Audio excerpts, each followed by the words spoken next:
Hi everyone, it's Brenda back again with another episode of Three Uniques. Today I have on Gustavo Razzetti. Gustavo is the CEO and founder of Fearless Culture.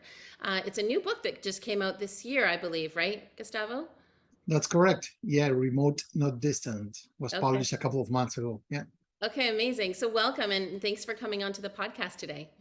Thank you. Very excited to join the conversation and see where this dialogue take us to. Yeah, absolutely. So, I mean, a few things about you that people may not know is that this isn't your first book. You've written three other books, from what I understand. That's correct. Yeah. Okay, amazing. Yeah. And then you're a consultant next to being an author. And so you work with organizations, leaders inside organizations to help them cultivate culture, design cultures. Tell me a little bit more about sort of how you came about doing this book and why you started this book. Yeah, absolutely. I think, as you were saying, I mean, on one hand, I'm a consultant, but also I'm an author and slash teacher. I don't like the word, but basically, we train people because I believe that changing culture is not one person or one company's mission. Hmm. It takes a whole a whole world a village to change it. And so, a few years ago, we decided to start sharing our tools openly, our frameworks with everyone. Not only people can access the tool for free on the website, but also we give training and other stuff. So at some point, our programs start to evolve. Not only were about culture design, but also we started adapted them to the new hybrid remote world to respond to our clients or to participants, both consultants and corporate executives who say, hey, how do we do it? Hmm. And at some point, people say, hey, maybe you need to write a book. Like, I say, okay, because that's part of me when people throw me a challenge and say, why not? And so basically I started working out of a framework that I built that I was using with clients. And then I interviewed lots of people across the world. One thing that's important, I didn't just talk to large companies. I also talked to small companies, startups, not only leaders, but also people who are running small teams and actually government firms, different types of organization to see how everyone was doing, not just the tech firms, now which Yeah. everyone. Yeah, yeah, not just the tech firms, which, like, no offense to all the tech firms out there, but it doesn't necessarily mean that they're also the ideal model for culture. So I think it's great that when you talk about sort of solopreneurs or small businesses, it's like they can also be developing a culture. What, in your mind, or from what you teach in this framework, defines culture? Because I think that's also a bit of a confusing topic, and maybe even some organizations that don't have a defined culture don't even know where to start to see, how this framework could be helpful for them. That's a good point. As you were saying, the moment you have two people together, there's a culture. That relationship is guided by some kind of culture. It could be explicit and well defined, or it could be implicit, but it's in place. A family has its own culture, any friendship group, and of course, a startup or any size of organization have their culture. Right. The point about that is, what do we mean by culture? Culture defines how we behave. Hmm. It has to do with things that we do, but also the things that we don't do. So, for example, if we show up on time, that's part of our culture. If we avoid conflict, that's part of our culture as well. I Hmm. define culture like the intersection of the feelings or emotions, mindsets, so the way we see reality, and their behaviors in a group or Right. a collective kind of organization. Okay. And so now that we are coming out of this sort of like pandemic era that we were in over the last 2 years, for some organizations, maybe they were already, comfortable with working from home or hybrid solutions. But for many, especially I think about industries or professions in healthcare or government or education, like school students, right? Like high school, elementary school students had to go into hybrid, education systems. How has culture or the topic of culture changed or been augmented as a result of this sort of hybrid movement that we've been going into? I think that there are like 3 or 4 questions that I connect Yeah. with what you're saying. We could go on You're for like four connecting all hours the dots. probably. No, no. First, the pandemic augmented everything within the company culture. So both the good things and the bad things that already were in place.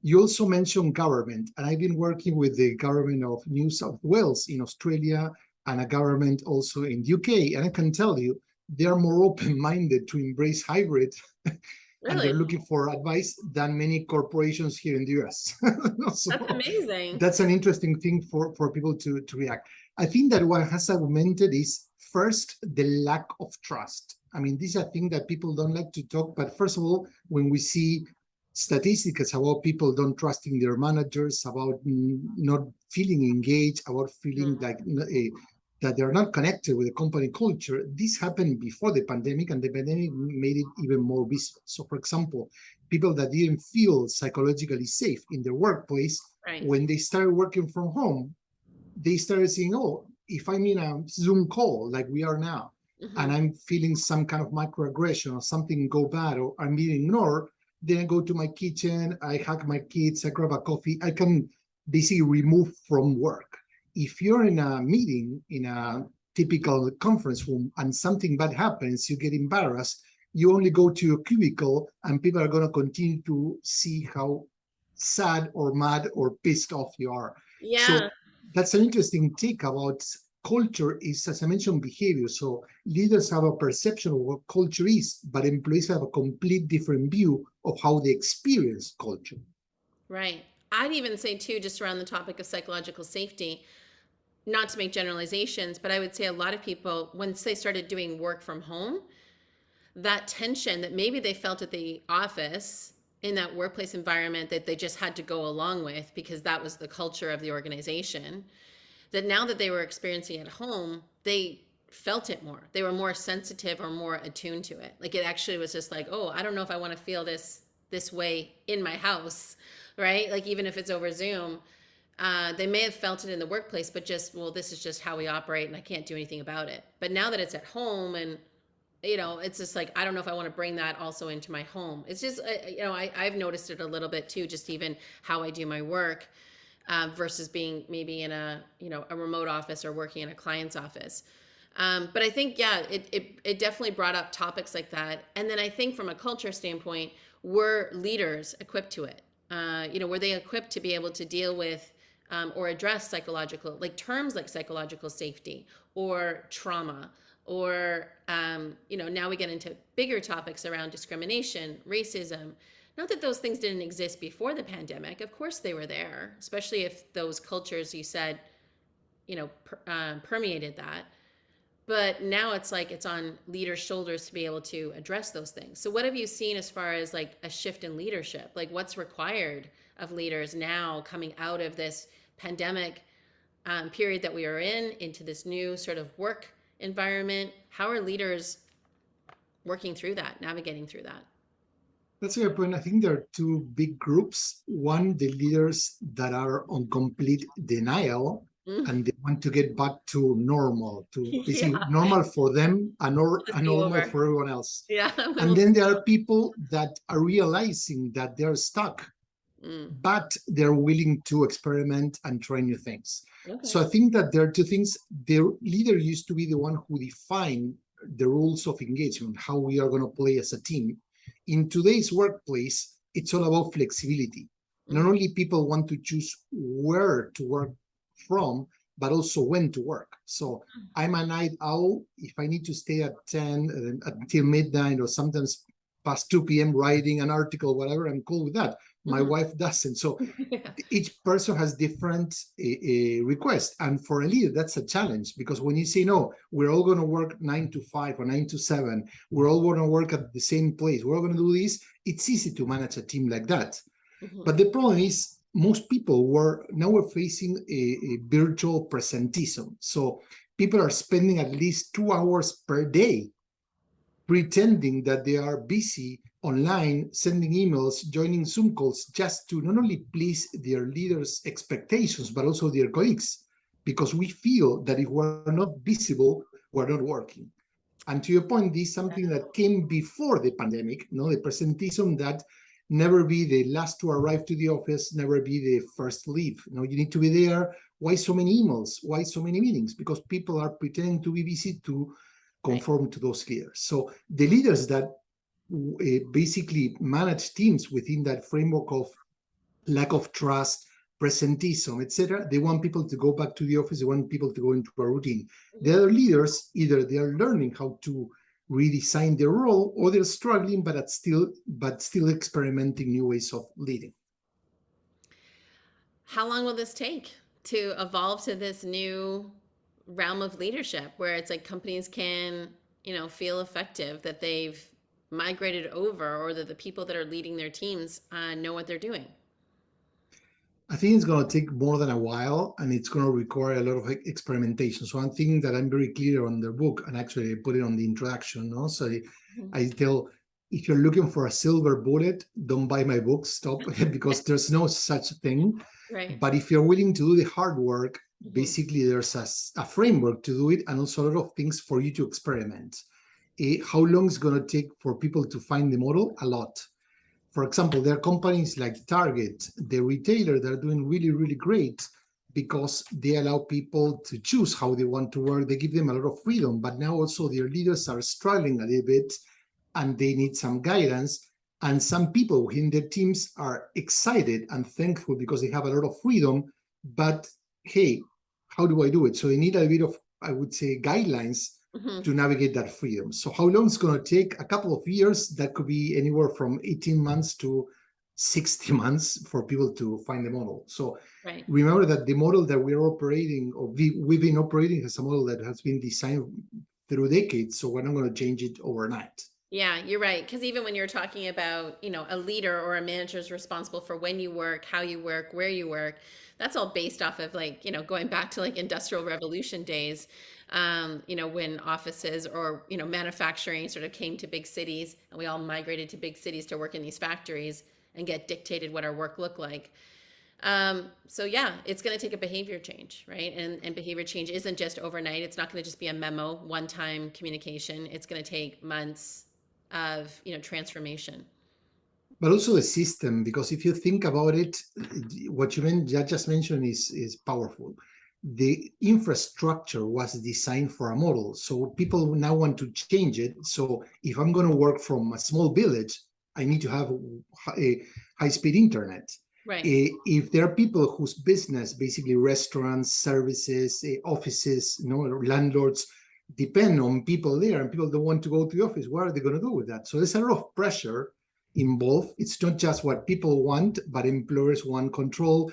The people who own office buildings want people to get back to the office. So when you hear what the different thoughts and points of view, they're completely biased based on their own interests, not on Right. what's best for the company or people.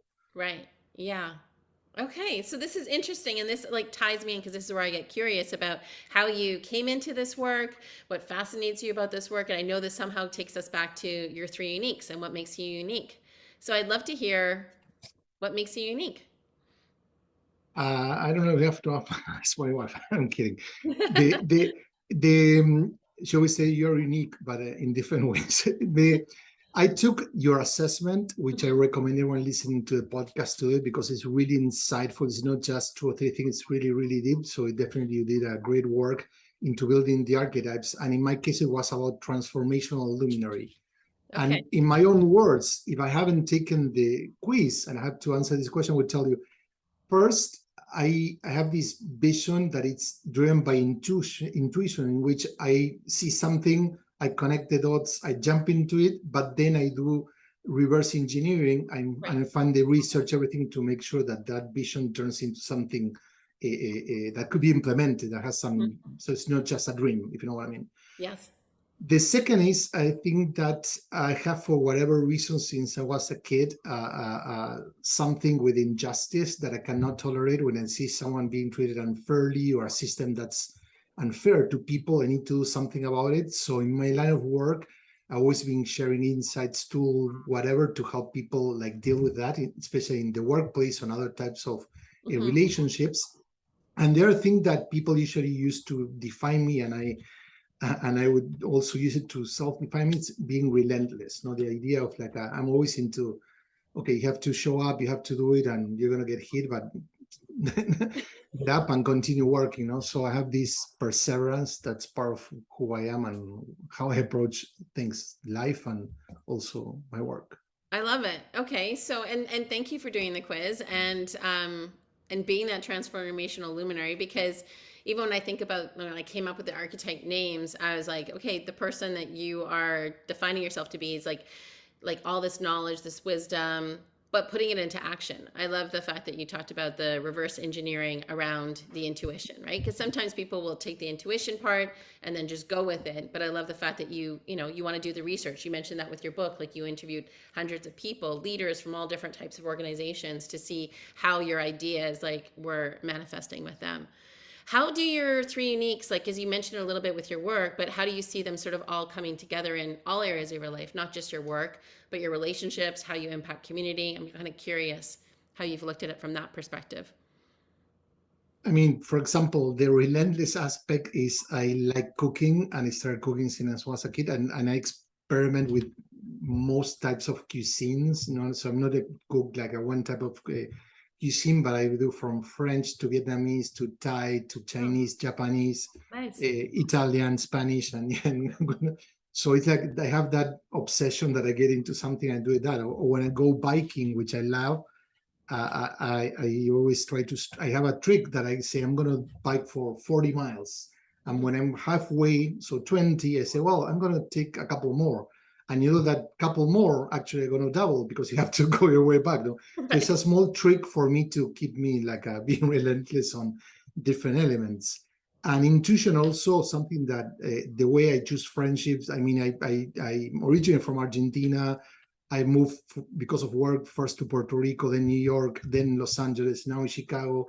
All were like opportunities that I feel, oh, there's something here, and I follow up. No, so Right. different opportunities that were different careers, different companies, different challenges, and I took them because of that intuition. How do you feel?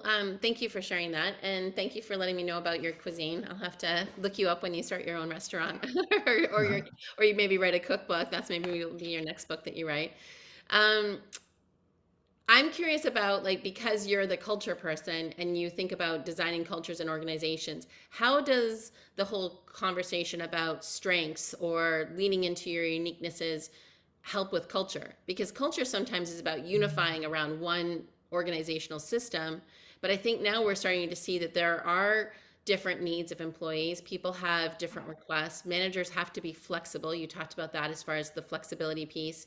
How does like understanding people's uniquenesses or their strengths, those qualities, factor in with this new culture that needs to be thought of in organizations? That's a great question. I think that one of the things that we need to debunk is the idea that culture is homogeneous, right? And it's a paradox because you want people to rally around something to basically be aligned into what are we trying to achieve together. Call it purpose, call it mission, call it goals, depending on how you want to frame it. But Mm-hmm. in the end, we want to align into what we are trying to do together, why we want to work together, what are we trying to achieve. But then how we get there, that's where we need different uniqueness, we need different perspectives. So if one team thinks have the same type of thinking, the same experiences, the same backgrounds, they're all going to land with the same types of solutions. So Right. that's the paradox. How do you create a culture in which we know which direction we are heading, but each person gets there in a different mode? So Mm-hmm. we talk about flexibility. Flexibility is also about thinking flexibility. What's your mindset? What's your uniqueness? What's your superpower that you're bringing to the table? That's unique to a team and it's going to complement and balance the other superpowers from the rest of the members. I love that. So, what do you do to continually cultivate those three uniques that you have for yourself? I mean, you talked about, biking, but also cooking. So it's obviously like not just in your work, but it's showing up in different other areas of your life. Do you train yourself in different areas? Do you have coaches, mentors, like, who sort of like helps support you in those uniques and just keeps them top of mind for you? Yeah, I try to find inspiration rather than coaching. So rather than look for one source of support, I look into many people. One of the things I've been practicing and while writing the book was really, really helpful is asking people for feedback. So throughout the whole book production process, from the name, the cover, the content, and even when I had the almost final manuscript, I involve people in the process to get their input. Mm-hmm. The thing that I always mention to people is I wasn't asking people to make the decision for me. I was asking them to give me input so I could make. So, for example, the name of the book wasn't the most voted, wasn't the second one. Okay. But when I read, I care more about what people said about it, what was the reactions to it. So that kind of thing was what helped me a lot.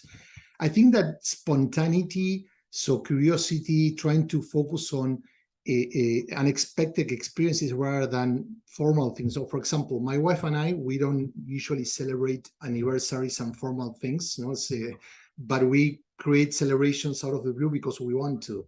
And we, for example, I read her post-its or notes, like when I have to like post it on the mirror when she wakes up, she's going to get a message. So it's that kind of, how can we create something, the energy, and keep it flowing, not through structure, but through creativity, through experimentation, through curiosity, you know? And I think that I apply that to my work. I get bored very easily.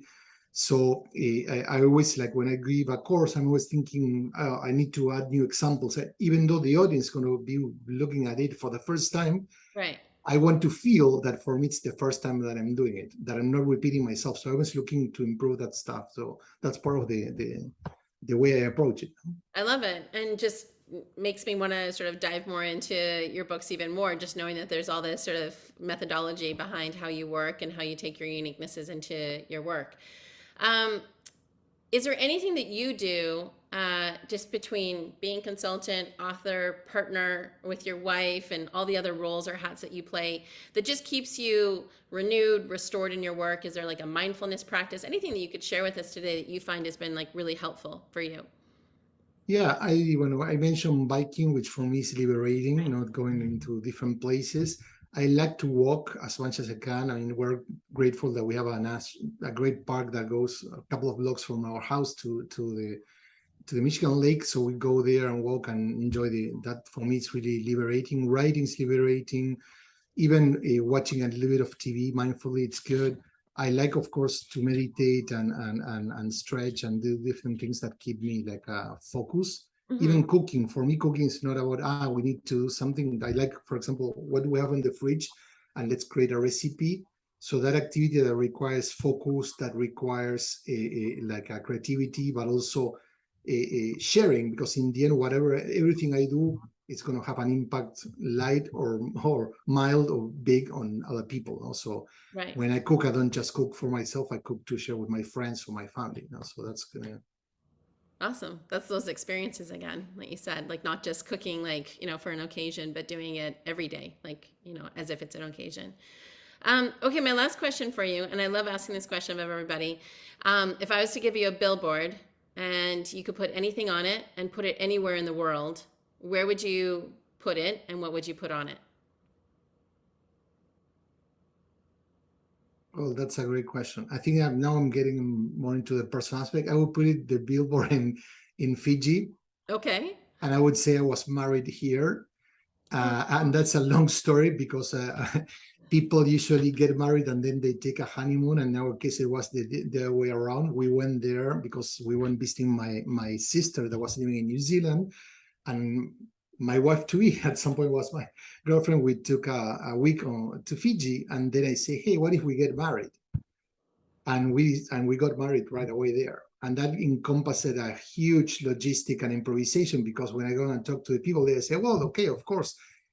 Are you coming next year, the following year? I said, no, it needs to happen in a few days. So we have right. to get an airplane, like a hydroplane, to fly us to the mainland to get all the certificate. They brought a pastor. I'm Catholic, but they brought a Protestant pastor from another island. They created everything like in 2 days, and it was a magical experience for me. That's the place that I always go back to when it comes to great memories. Nice. Awesome. So you have this billboard up in Fiji saying, I got married right here. We did it in two Yeah, days. Yeah. yeah. That's amazing. Thanks so much, Gustavo, for being on today and sharing your three uniques with us and talking about your book. Where can people find your book and where can they find you? My book, I mean, they can find it in Amazon.com or Okay. other online retailers like Target, Walmart, Barnes and Nobles, Books A Million. just search remote not distant. And for me, the best way to find me is on LinkedIn. So look for Gustavo Razzetti with double Z, double T. There are not many. I'm just the only one actually. So, Right. so that's easy and also very active there. And if not, they can go to our company website, fearlessculture.design. It's .design, not .com. Okay. All right. We'll make sure that we And have there's all a, that. Yeah, we'll have yeah. that all in the show notes. But yeah, that's interesting. Fearlessculture.design. Okay. And Amazing. remember, there are lots of free resources that we have, different tools for leaders, for team members, for organizations, but also entrepreneurs and small organizations as well that they can use to design their culture. Okay, great. Well, thank you so much. And I always say this at the end of my podcast for everyone tuning in. Thanks again for being here today. Thanks to Gustavo for talking to us about failures cultures. And remember, there's 7.8 billion people on this planet. Get out there and share what makes you unique. Take care, everyone.